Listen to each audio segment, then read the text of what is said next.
સુરતથી આ સમાચાર અત્યારે પ્રાપ્ત થઈ રહ્યા છે, જેની અંદર હિન્દુવાદી નેતાને જાનથી મારી નાખવાની હત્યા અને જે ધમકીનો ષડયંત્ર હતો તે મામલે હવે મોટા ખુલાસા થઈ રહ્યા છે।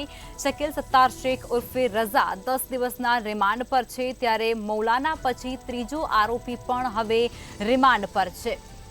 નાંદેડ ખાતેથી આરોપીની ધરપકડ પણ કરવામાં આવી હોય તેવું પણ અત્યારે જાણવા મળી રહ્યું છે। તો શકીલ સત્તાર શેખ ઉર્ફે રઝા માત્ર 19 વર્ષની જ ઉંમર ધરાવે છે અને તે પણ અત્યારે રિમાન્ડ પર છે। તો આ માહિતી અત્યારે સુરતથી પ્રાપ્ત થઈ રહી છે।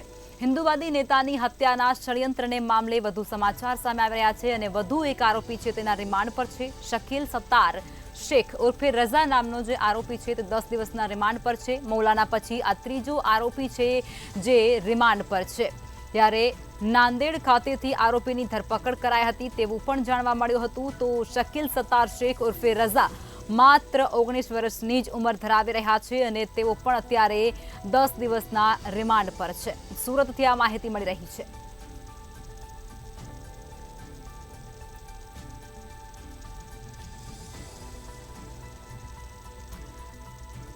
તો સુરતથી આ સમાચાર મળ્યા છે, જેમાં હિન્દુવાદી નેતાના હત્યાનો એક ષડયંત્ર ઘડવામાં આવ્યો હતો અને તેની અંદર મૌલાના છે તે રિમાન્ડ પર છે અને ત્યારબાદ વધુ એક આરોપી એટલે કે શકીલ સત્તાર શેખ ઉર્ફે રઝા જે 10 દિવસની અત્યારે રિમાન્ડ પર છે।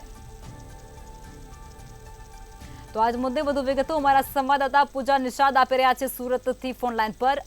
પૂજા, જે પ્રમાણે સમાચાર મળ્યા છે કે હિન્દુવાદી નેતાના હત્યાનો ષડયંત્ર કરાયો અને તેની અંદર આ ત્રીજા જે આરોપી છે તે પણ રિમાન્ડ પર છે અને 10 દિવસના રિમાન્ડ પર, શું કહેશો?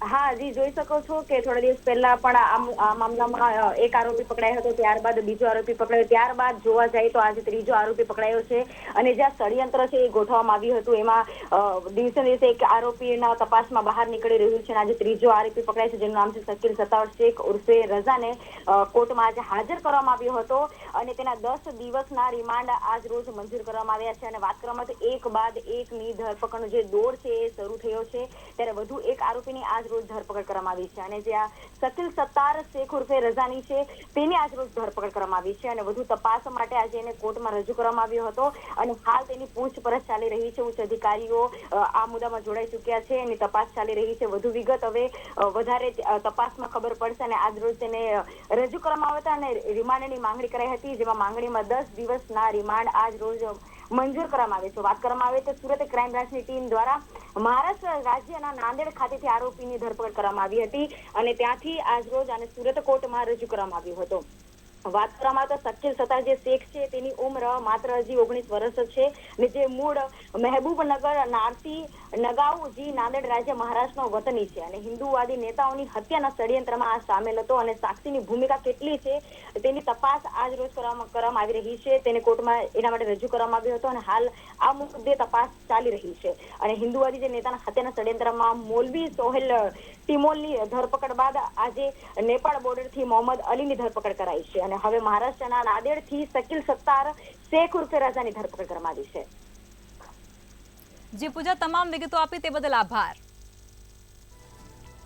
તો સુરતની અંદર હિન્દુવાદી નેતાના હત્યાનો જે ષડયંત્રનો મામલો સામે આવ્યો હતો તેની અંદર વધુ એક આરોપીના રિમાન્ડ મંજૂર થયા છે। શકીલ સત્તાર શેખ ઉર્ફે રઝા 10 દિવસના રિમાન્ડ પર છે। મૌલાના પછી આ ત્રીજા આરોપી છે જેઓ રિમાન્ડ પર છે। નાંદેડ ખાતેથી આરોપીની ધરપકડ કરાઈ છે તેવી પણ જાણકારી મળી છે। ત્યારે શકીલ સત્તાર શેખ ઉર્ફે રઝા માત્ર 19 વર્ષની ઉંમર ધરાવે છે।